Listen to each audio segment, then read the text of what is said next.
Shalom dan selamat pagi teman-teman.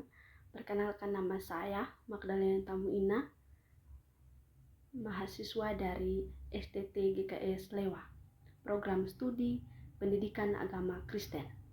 Nah, di sini teman-teman, saya akan menjelaskan atau mengajarkan tentang jenis-jenis gejala umum jiwa peserta didik. Nah, para guru atau para calon guru harus mengetahui yaitu jenis-jenis gejala umum jiwa peserta didik. Nah, yang pertama yaitu perhatian peserta didik. Nah, perhatian peserta didik merupakan modus dan fungsi. Nah, modus artinya cara, menggerakkan atau bentuk umum ya, atau cara bergaulnya jiwa dan tingkah laku. Nah, perhatian juga dibagi atas dua bagian, yaitu yang pertama itu ada perhatian intensif. Nah, perhatian intensif adalah perhatian yang makin banyak kesadaran untuk menyertai suatu aktivitas, pengalaman yang batin begitu, yang akan disukseskan. Nah, kita lanjut dalam bagian kedua, yaitu perhatian tidak intensif. Nah, perhatian yang tidak intensif ini, perhatian yang makin berkurang kesadaran, yang menyertai suatu aktivitas atau pengalaman batin, itu artinya tidak berintensif perhatiannya. Begitu. Itu dalam proses belajar mengajar tersebut. Nah, kita lanjut dalam jenis gejala umum jiwa peserta didik tersebut, yaitu yang kedua, motivasi belajar. Nah, motivasi belajar ini adalah sebuah dorongan atau minat yang begitu besar dalam diri seseorang atau diri peserta didik untuk mencapai tujuan dan keinginan. Nah, terus kita lanjut dalam poin ke berikut. Kita lanjut dalam poin ke berikut, yaitu pemikiran peserta didik. Nah, pemikiran peserta didik adalah di situ kita harus melibatkan otak terhadap informasi tersebut atau dalam pemikiran tersebut.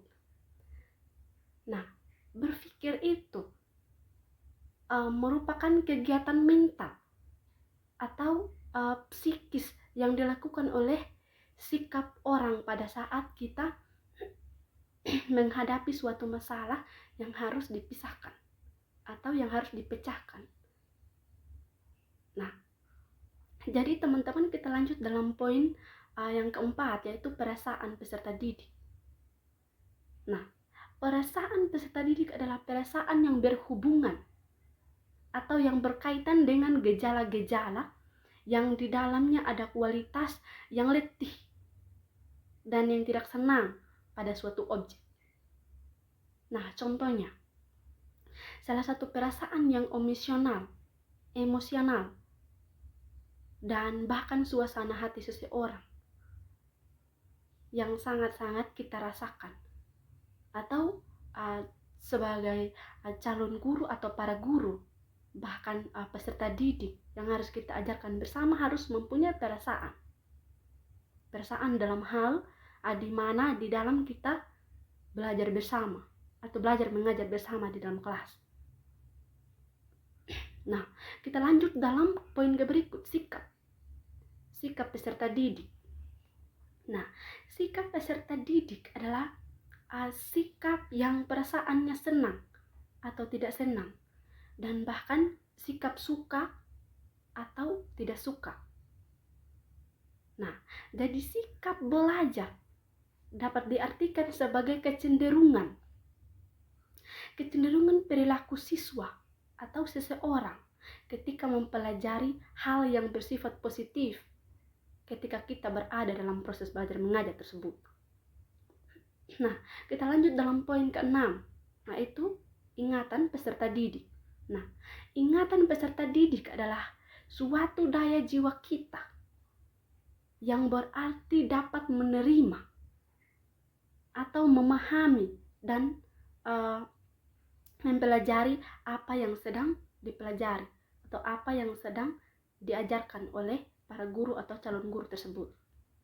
Nah, teman-teman, kita lanjut dalam poin ke berikut ya, itu poin ke-7, yaitu fantasi. Fantasi peserta didik. Nah, fantasi adalah ketika kita membentuk atau menciptakan berupa tanggapan-tanggapan ya, tanggapan-tanggapan yang baru atau tanggapan-tanggapan yang sudah ada begitu. Nah, pokoknya di dalamnya fantasi itu merupakan kemampuan atau kita harus menciptakan seseorang atau menciptakan hal-hal tersebut dalam hal yang terbaik. Nah, kita lanjut dalam jenis yang ke-8, yaitu tanggapan. Nah, tanggapan adalah yang berupa tanggapan atau gambaran ya dari dalam ingatan seseorang. Nah, sebagai peserta didik atau para calon guru atau para guru harus mempunyai ingatan dan tanggapan tersebut. Nah, oke teman-teman, kita lanjut dalam poin ke-9, yaitu minat belajar peserta didik. Nah, minat ini adalah sebagai peserta didik harus cenderung pada keadaan di mana individu memiliki perhatian khusus ya. Ya, di mana individu memiliki perhatian khusus terhadap sesuatu yang ingin kita pelajari lebih awal begitu. Di situ kita harus mempunyai minat ya. Kita harus mempunyai minat untuk bisa kita pelajari lebih awal. Nah, kita lanjut dalam poin ke-10, yaitu pengamatan peserta didik dalam hal proses belajar mengajar tersebut.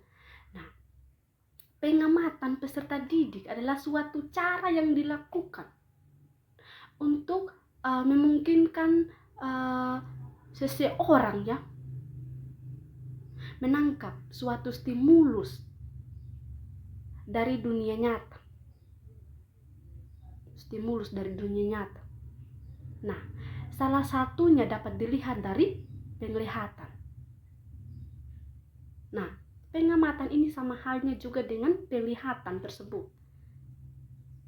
Nah, jadi baik teman-teman, kita lanjut dalam poin ke-11, yaitu kepribadian peserta didik. Nah, kepribadian ini merupakan satu perilaku individu yang berkaitan dengan baik buruknya seseorang. Nah, pokoknya lebih mengacu pada kepribadian atau individu kita, peserta didik, dalam secara khususnya kita begitu ya, peserta didik itu secara individu, secara kepribadian. Nah, kita lanjut dalam intelijensi. Nah, intelijensi ini merupakan